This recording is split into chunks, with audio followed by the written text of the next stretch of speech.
خان صاحب نے اتوار تک کی ڈیڈ لائن دی ہے۔ انہوں نے کہا ہے کہ اتوار تک اگر کوئی سنجیدہ مذاکرات ہوتے ہیں تو ہم اپنی سول ڈس اوبیڈینس کی کال کو ہم ڈیلے کریں گے۔ اس ملک میں جو بدماشی اور جس طرح کا ماحول قائم کر رکھا ہے کہ یہ ملک کے ساتھ سنسیئر نہیں ہے، اور جو انہوں نے گولیاں ماری ہیں اس کے نتیجے میں جو کچھ نفرت پھیلی ہے ان کے خلاف، اور یہ چاہتے ہیں کہ وہی 1970 والا ماحول آ جائے۔ یہ لوگ جس طرح کی حرکتیں کر رہے ہیں، آج ہم ان کو ایک وارن کر رہے ہیں۔ خان صاحب نے وارن کر دیا ہے اتوار کے دن تک کا، اور اتوار کے دن تک اگر یہ نہیں ہوتا ہے تو پھر آپشن ایک ہی ہے، وہ ہے سول ڈس اوبیڈینس کا۔ ہے کہ پاکستان میں جو صورتحال چل رہی ہے، جس طرح پاکستانیوں کو انہوں نے غلام بنانے کی کوشش کی جا رہی ہے، جس انداز سے جمہوریت کے اوپر شب خون مارا گیا ہے، اور شب خون مارنے کے بعد جو کچھ انہوں نے پچھلے 2.5 سال سے اس ملک کے ساتھ کیا ہے، اس ملک میں جمہوریت کو ان لوگوں نے دفن کر دیا، آئین اور قانون کی اس طرح پامالی کی کہ تمام ادارے اب اپنی عزت اور توقیر کھو چکے ہیں۔ آج صورتحال یہ ہے کہ ایک شخص جیل میں بیٹھا ہے، اس کے خلاف سینکڑوں مقدمات درج ہو جاتے ہیں، قتل کے مقدمے بھی درج ہو جاتے ہیں۔ اس کے باوجود کہ حالانکہ جو ملزم ہے قتل کا، وہ آپ کے ساری آنکھوں کے سامنے پورے میڈیا نے، سوشل میڈیا نے، انڈیپینڈنٹ میڈیا نے دکھایا کہ ہاشم نام کا شخص، اور وہ انڈر میڈیکیشن ہے یا نہیں ہے، یہ اللہ کا ان کا معاملہ ہے، میڈیکل بورڈ فیصلہ کرے گا، عدالتیں فیصلہ کریں گی۔ وہ ہاشم، اس کے باپ کا نام عاصم عباسی ہے، وہ پوتا ہے ظفیر عباسی کا، جو additional secretary ministry of interior سے ریٹائر ہوئے ہیں، اور وہ رشتہ دار ہیں شاہد خاقان عباسی کے۔ اب وہ اس کے پکڑے جانے کے باوجود قتل کا مقدمہ کس کے خلاف ہے؟ عمران خان، بشریٰ بی بی، علی امین گنڈاپور اور شعیب شاہین کے خلاف۔ یہ ہے اس ملک کا نظام انصاف اور نظام قانون۔ اور نظام انصاف کو انہوں نے پہلے ہی، لوور جوڈیشری کو تو وہ کنٹرول کرتے تھے، پہلے ہی انڈر کلاؤڈ تھا، لیکن انصاف کچھ توقع تھی سپریم کورٹ سے کہ کچھ انصاف ملے گا، لیکن بدقسمتی سے سپریم کورٹ میں پچھلا پورا سال قاضی فا عیسیٰ نے انصاف کے نام پہ وہ کھلواڑ کیا کہ آج انصاف بھی پناہ مانگتا پھر رہا ہے، اور اس نے جاتے جاتے اپنے ہی سپریم کورٹ پہ حملہ آور ہو کے سپریم کورٹ کو کمزور کر کے آرٹیکل 63A کی تشریح کر کے اور وہ فیصلے کر کے کہ جس کے ذریعے پی ٹی آئی کے کئی ایم این ایز ری کاؤنٹنگ کے ذریعے ان کو ہروایا اور ان کے ووٹ پورے کرتے رہے تاکہ وہ 26ویں آئینی ترمیم کی راہ ہموار ہو سکے، اور اس کے نتیجے میں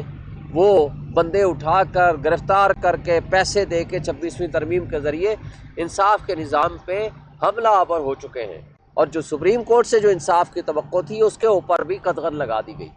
اب آخری ایک امید اور سہارا ہوتا ہے، وہ ہوتا ہے لوگوں کا باہر نکلنا، عوام کا باہر نکل کے پروٹیسٹ کرنا۔ جب عوام پروٹیسٹ پہ نکلی ہے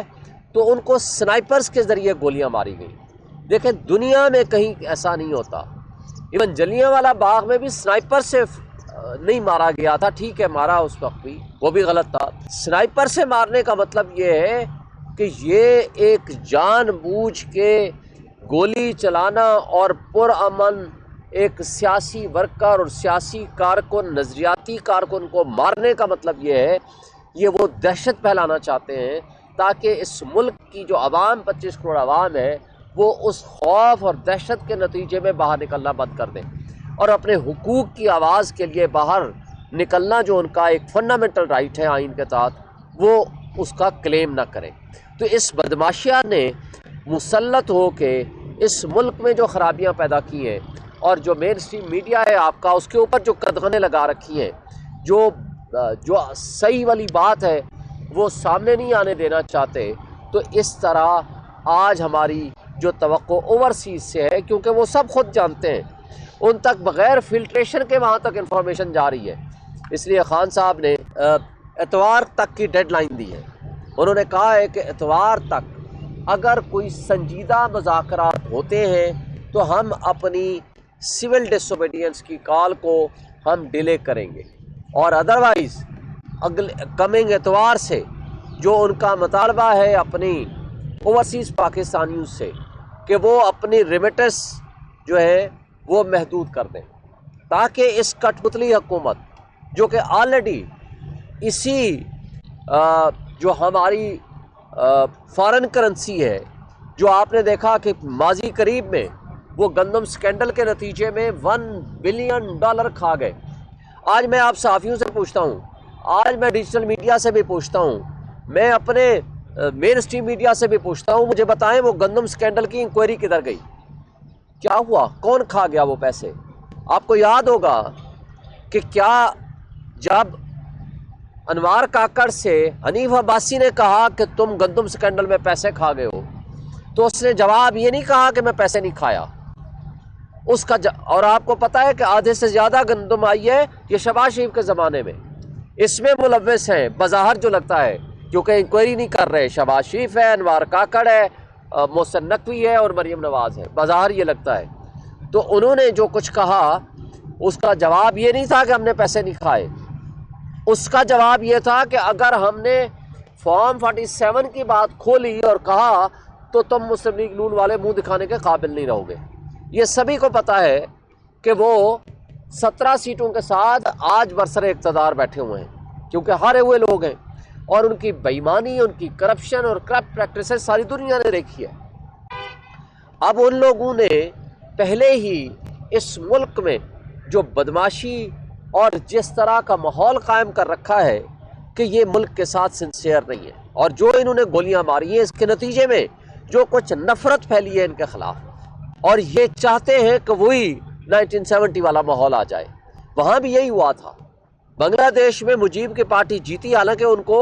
آپ کو یاد ہے کہ ان کو سمبل بھی ملا، ان کو الیکشن جیسے تیسے کر کے لڑنے دیا، لیکن اس کے بعد ان کے اوپر پابندیاں لگائیں۔ ہمارے اوپر تو الیکشن سے پہلے کی پابندیاں تھیں،